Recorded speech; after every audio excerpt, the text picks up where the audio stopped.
Assim assentados como nós estamos, porém, atenta e reverentemente, leiamos a passagem em tela, a qual diz: Também ouvistes que foi dito aos antigos: Não jurarás falso, mas cumprirás rigorosamente para com o Senhor os teus juramentos. Eu, porém, vos digo, de modo algum jureis, nem pelo céu, por ser o trono de Deus, nem pela terra, por ser estrado dos seus pés, nem por Jerusalém, por ser cidade do grande rei. Nem jures pela tua cabeça, porque não podes tornar um cabelo branco ou preto. Seja, porém, a tua palavra sim, sim, não, não. O que disto passar, vem do maligno. O que disto passar, vem do maligno. Senhor bendito, ilumina as nossas mentes, orienta os nossos corações, porque a tua palavra está diante de nós. Não permitas, ó Deus, que ousemos sair deste culto sem compreender e considerar a tua verdade para o nosso viver. Te suplicamos isto em nome de Jesus. Amém. Achei uma frase interessante, dita por um pastor. Pouco se sabe sobre ele, além de ter sido pastor no início do século XX, nos Estados Unidos, e ter escrito alguns livros. O seu nome é Paulo Holdcraft. Paul Holdcraft, melhor dizendo. E ele disse certa vez: Conhecemos um pássaro pelo seu canto, e um homem pelas suas palavras. Podemos distinguir um pássaro pelo seu canto, somente aqueles que gostam, que observam os pássaros. Mas também podemos distinguir um homem por aquilo que sai de sua boca. Jesus está chamando a nossa atenção exatamente para a questão dos discursos, sobre o que falamos, o conteúdo das nossas mensagens faladas.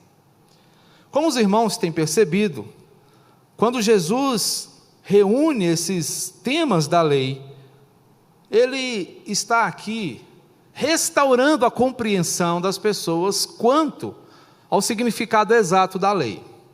Porque os rabinos daquela época, num excesso de zelo, num misto de religiosidade e preocupação humanas, fizeram algumas adições, fizeram alguns acréscimos à lei, com o objetivo, segundo eles, de manter pura a relação das pessoas com a lei. E aqui nós vemos mais uma adição que eles fazem em relação à lei. Porque é sabido por todos nós que entre os mandamentos está o de não jurar falsamente. Isso remete-nos à compreensão de que ser uma pessoa de palavra sempre foi algo valioso diante de Deus e diante das pessoas. É bom tratarmos com alguém que não é dado a mentiras, com alguém que seja confiável, com alguém que não nos logre naquilo que está dizendo, na maneira como conduz o seu discurso. E exatamente para que isso pudesse ser verdade, os rabinos começaram a ensinar as pessoas que quando elas precisassem jurar, ao invés de jurarem por Deus, elas jurassem por outras coisas, menores, mas igualmente importantes, porque o juramento ele é feito com o objetivo de validar uma promessa que é feita. O juramento ele é feito com o objetivo de que aquilo que dizemos seja digno de crédito. Eu me lembro de minha mãe, quando muitas vezes nos apertava diante de uma situação verificada por ela, e ao respondermos: mãe, eu juro, estou falando a verdade, ela dizia: quem jura mente. E a bem da verdade é o que acontece. O estratagema do juramento ele foi criado exatamente para isso, para que alguém que não fosse confiável ao jurar pudesse ser visto ou ser ouvido, ser considerado como alguém confiável. E é justamente esse o problema que Jesus vê nos juramentos. Jesus está aqui dizendo: olha, é melhor que vocês não jurem, é melhor que vocês simplesmente cumpram aquilo que vocês prometeram diante do Senhor.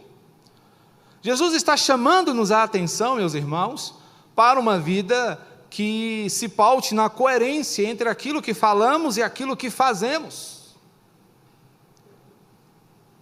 O que Jesus está dizendo é: não é necessário jurar, se a fé que você tem, se o conhecimento, o relacionamento que você possui com Deus são suficientes para fazer com que o seu discurso seja confiável, para fazer com que aquilo que você promete, os negócios que você desenvolve, sejam firmados em caráter. Eu recebi dos meus pais, e mais necessariamente do meu pai, o ensino de que a palavra de um homem não volta. E numa dessas feitas, ele se viu um tanto quanto apertado comigo, porque ele me dava o material necessário para estudar.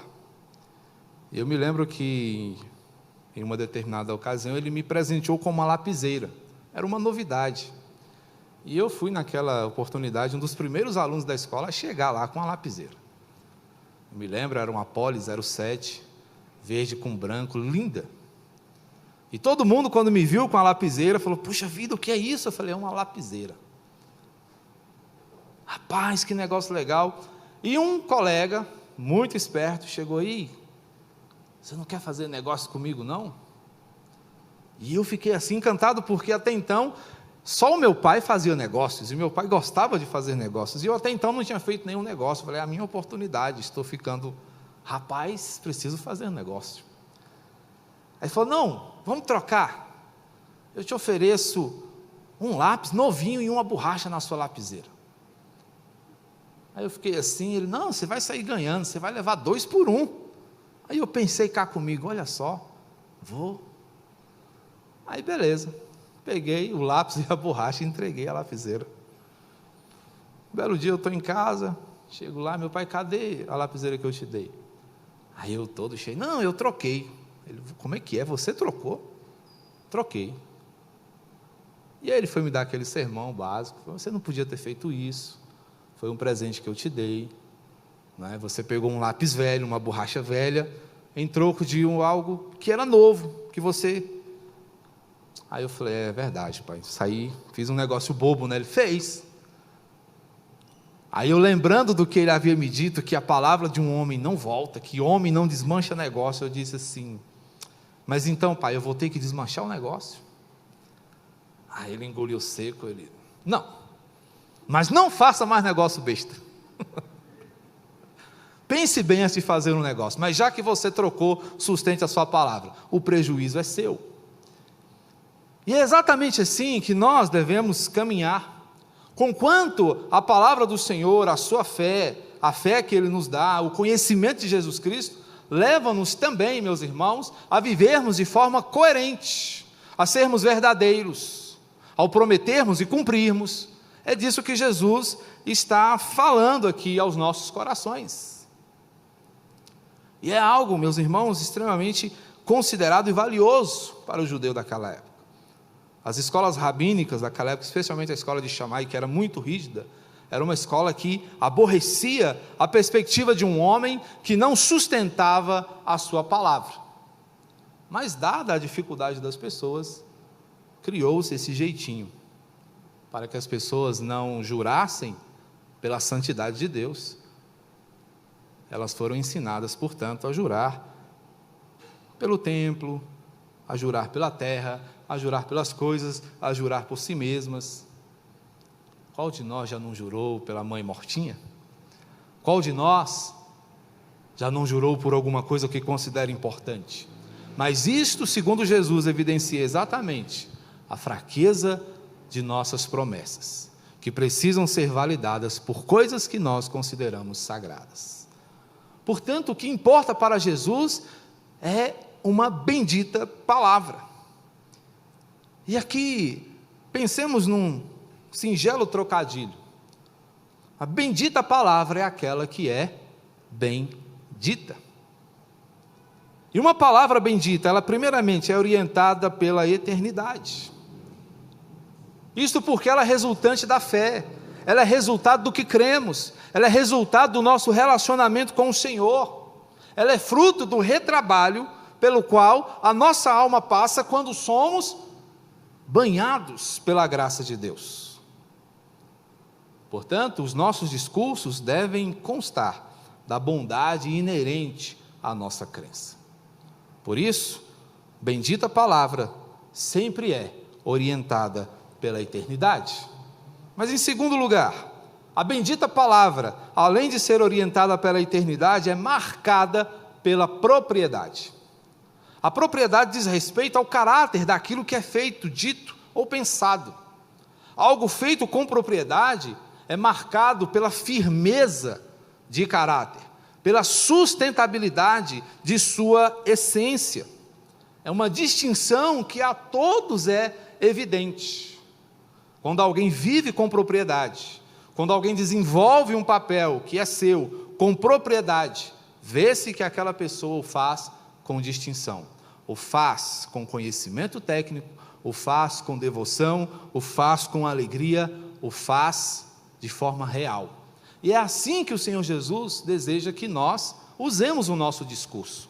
O que você fala, o que você promete, o que você afirma, deve ser marcado pelo caráter firme e renovado que Cristo te deu, que, diga-se de passagem, é o seu próprio caráter. Portanto, se as suas promessas, se os seus concertos, se as suas afirmações são vacilantes, elas não refletem a pessoa de Cristo Jesus, que deve constar em tudo na sua vida. Você deve ser confiável também no que diz, assim como no que faz, e até mesmo naquilo que você pensa. Portanto, quando Jesus nos chama a orientar o nosso discurso pela eternidade, a pergunta que ele nos faz é a seguinte: quem é a referência no discurso que você profere? E quando ele nos chama a refletir sobre a propriedade daquilo que nós falamos, ele está aqui também nos perguntando: qual é a garantia daquilo que você fala?